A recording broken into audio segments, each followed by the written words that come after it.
Epiphany, if you have any kind of history in maybe a more liturgical or, dare I say, traditional church, you might be familiar with Epiphany.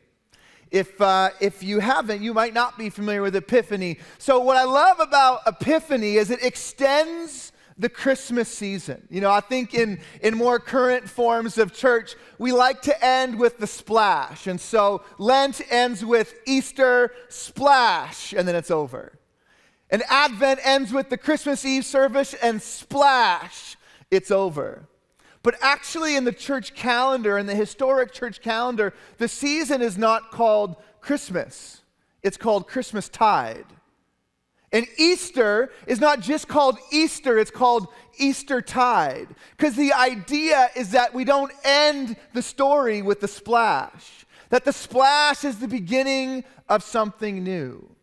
And that Christmas Eve, the celebration of the birth of Christ, for Christians is the start of our calendar. It's not where we celebrate that something has ended, but we celebrate that something has begun. And so Epiphany, usually it happens right after Christmas, and then the Sunday following is when we would talk about it together as a community. And so today I want to talk about Epiphany. And this word Epiphany is it's like an awakening. It's like a realization. And so the traditional Epiphany story is the story of the Magi finding Jesus, coming to Jesus, and the entire trajectory of their lives changing. This is what Epiphany in the way of Jesus does, is that something awakens and everything is different beyond that point. See, when Jesus is born, there's this powerful leader, a powerful leader named Herod, and Herod is, can I say it, a little bit insecure about his leadership? Herod, throughout the story, has multiple moments where he feels threatened by Jesus. And what's fascinating about the whole thing is it starts when Jesus is just a child. Herod's hearing about this Jesus and the momentum and favor he's gaining. And he gathers some of his most trusted people, and they say, "What can we do?" And they don't come up with great answers. And so Herod turns to some folks known as magi, these kind of magical astrology people looking to the stars for answers. And he says, "Well, can you find the Jesus?" And they're like, "We think we can." And so these astrologers go out and they look at the sky like they had done so many times before. And there's this star in the sky. They decide that's the star we're going to follow to Jesus. And when they find Jesus, they're faced with a decision, right? Do we turn Jesus into Herod, or do we bow down and serve Jesus? The title of this little 8-minute talk is A Star and a Kingdom. Because Epiphany in this story invites us to consider the star in which we follow, in which kingdom that star is leading us to. The Magi follow this star to Jesus, and they're faced with the decision to take the bounty they have and give it to Jesus in worship, or turn Jesus in to receive a bounty from King Herod. I mean, this would have been a career-defining opportunity for them. The most powerful person in their world has given them a mission he tried to get lots of other people to accomplish, and they were the ones who found Jesus. But instead, the trajectory of their life changes. They are forced to either honor the baby in the barn or the king in the castle. To either give up their bounty to honor this child or receive a bounty by turning him in. They've spent their life in pursuit of such a discovery. And they choose the prosperity of the baby rather than their own prosperity. They would not bow down to King Herod, but rather bow down to King Jesus. They would not sell this discovery, but rather reorient their life in response to it. See, there are many times that encounters with Jesus do this in the Gospels, where people are faced with a decision. Will they reorient their life in a new direction because of the epiphany of Jesus? or will they continue the trajectory they once hold? Do you know it's possible to call into question the trajectory of your life? See, there's a reason Epiphany sits in the church calendar every single year, because I think this question needs to come before us often. What is the star in which I am following? And what trajectory is it leading me on? Is the star you're following worth it? All the resources that you spend on the trajectory of your life, the things you spend your time on, the things you give your energy to, the things you stress about, the things you spend your money on, the way that you use the gifts that you have in your life, is the trajectory of your life worth all of that? Does it head in the direction you want it to head into? Yeah, I think this Epiphany question is not a Christian question. Just when we're here, we're going to talk about it in the way of Jesus. So I think all humans have the opportunity to step back from their life, consider the trajectory of their life, and decide, is this where I want my life to go? But when we gather together as a Christian community and we follow the story of Jesus, on Epiphany we consider, is the trajectory of our life leading us towards the Jesus as he's described in the Gospels? Or is the trajectory of our life leading us somewhere else?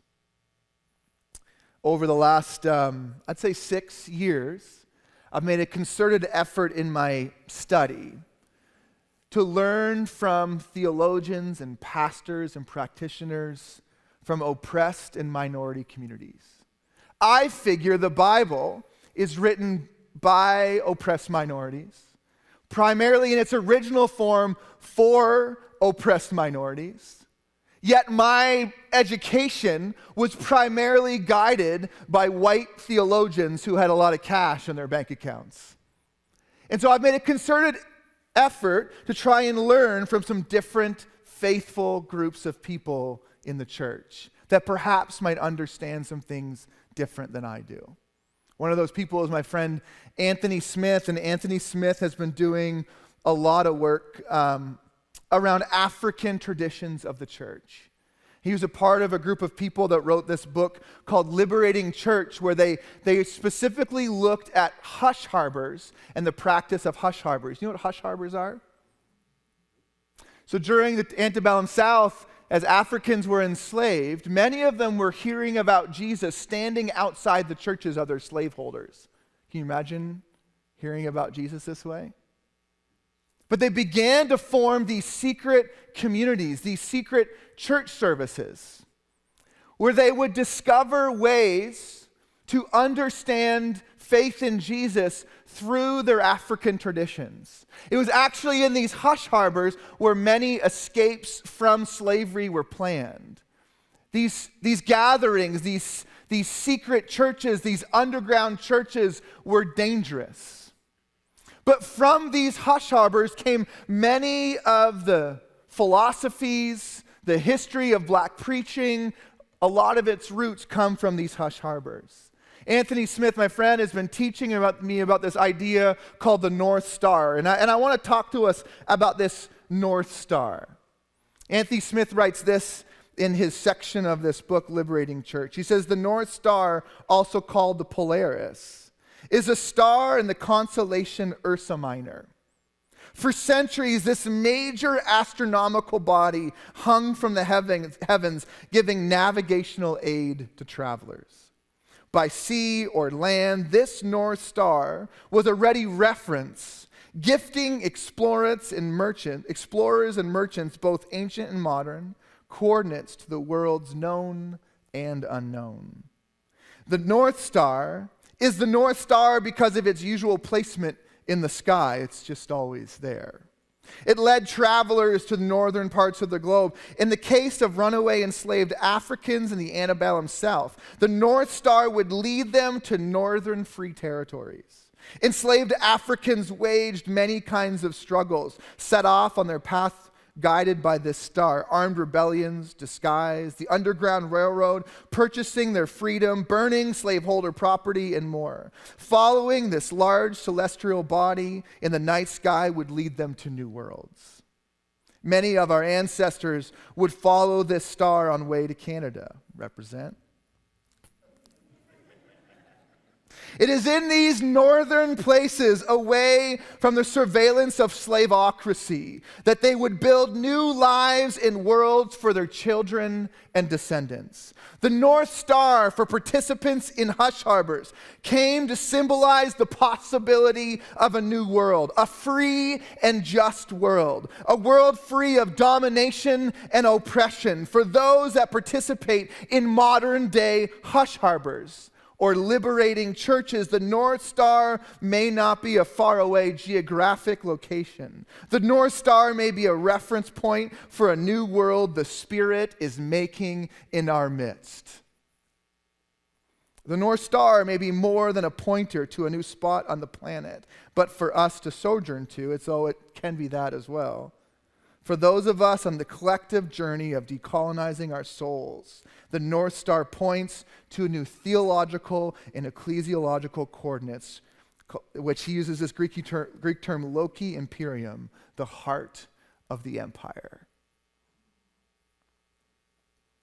Epiphany calls us to consider our North Star. And I'd say if you long to walk in the way of Jesus, the question is your North Star leading you to a liberated world for yourself and for others?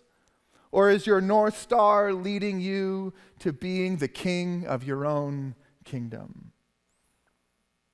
I've been talking about this a lot for our community. I've been using this phrase that I long for us to become good news for those among us who receive the least amount of good news.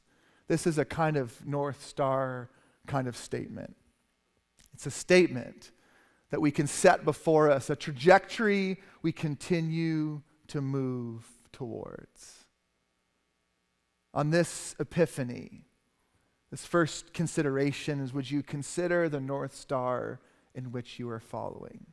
This Epiphany, are there elements about the trajectory of your life that may need adjusting? How does your North Star lead you or not lead you towards the Jesus described in the Gospels? Perhaps this year, this is the Epiphany story you'll take with you on the journey, considering your North Star.